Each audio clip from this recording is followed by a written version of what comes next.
మరణాత జీవాహారమును ఈ ఆధ్యాత్మిక కార్యక్రమమునకు మీకు మా ఆహ్వానము తెలుపుచున్నాను.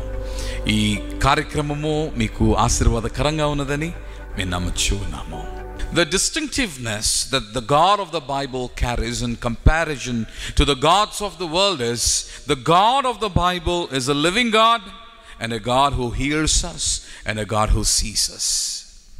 బైబిల్ గ్రంథములో మనము కొలుచుచున్న దేవుడు, ఆరాధించుచున్న దేవుడు, విశ్వసించుచున్న దేవుడు లోకములో ఉన్న దేవుళ్ళతో పోల్చబడినప్పుడు బైబిల్ గ్రంథంలో ఉన్న దేవుడు కలిగి ఉన్న విశిష్టతలలో ప్రధానమైన విశిష్టత ఏమిటి అనగా ఆయన సజీవుడై ఉన్న దేవుడు. ఈ సజీవుడై ఉన్న దేవుడే ఆలకించు దేవుడు, వినుచున్న దేవుడు, చూచుచున్న దేవుడు, ఉత్తరమిచ్చుచున్న దేవుడు. దేవుని యొక్క వాక్యములో మనం చూచినప్పుడు 91వ కీర్తనలో అతడు నాకు మొర్రపెట్టగా నేను అతనికి ఉత్తరమిచ్చుదనని దేవుడు వాగ్దానము చేస్తూ ఉన్నాడు. ఈరోజు మనము కలిగి ఉన్న ధైర్యము, దేవుని వలన మనము కలిగి ఉన్న ధైర్యమునకు కారణం ఏమిటి అనగా we communicate with the living God. సజీవుడైన దేవునితో మనము సంభాషించచ్చు ఉన్నాము. ఈ సంభాషణ it is not a one-way communication.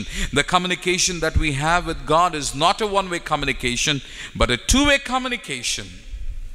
In intercession, when you go to God, ప్రార్థన మూలముగా నీవు దేవుని యొద్దకు చేరి నీ విజ్ఞాపనలను ఆయన పాదము దగ్గర ఉంచినప్పుడు ఆయన ఆలకించుచూ ఉన్నాడు, నీకు జవాబిచ్చుచూ ఉన్నాడు. పాత నిబంధనలో ఇశ్రాయేలీయులు దేవుని ఏర్పాటు జనాంగము, దేవుడు ఎంచుకున్న ప్రజలు.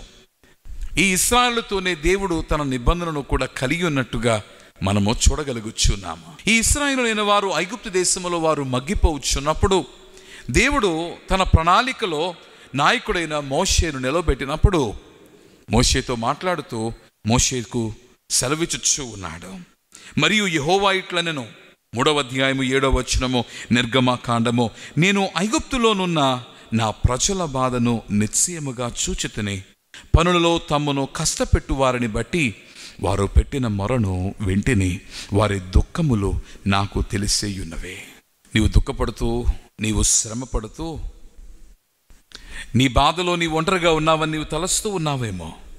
ఒకవేళ నీవు నిజదేవుని ఆరాధికుడు అయితే దేవుడు నీతో మాట్లాడుతూ ఉన్నాడు. నీ బాధను నేను చూస్తూ ఉన్నాను, నీ దుఃఖము నేను ఎరిగి ఉన్నాను, అలాగనే నీవు చేయుచున్న మొరను నేను ఆలకించుచూ ఉన్నాను. I'm hearing your please and prayers.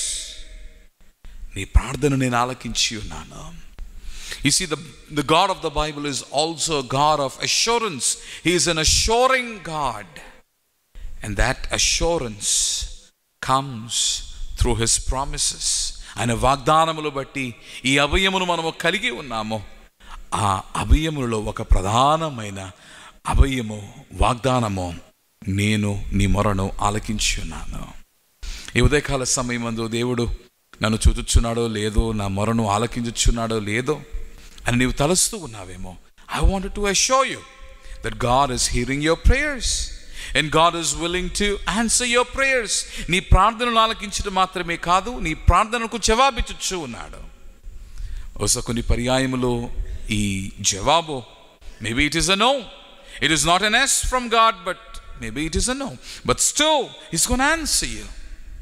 దేవుడు తప్పక నిశ్చయముగా నీవు చేయు ప్రార్థనను ఆయన ఆలకించడం మాత్రమే కాక జవాబిచ్చి వాడై ఉన్నాడు. కనుక చెదిరిపోవద్దు, అధైర్యపడవద్దు.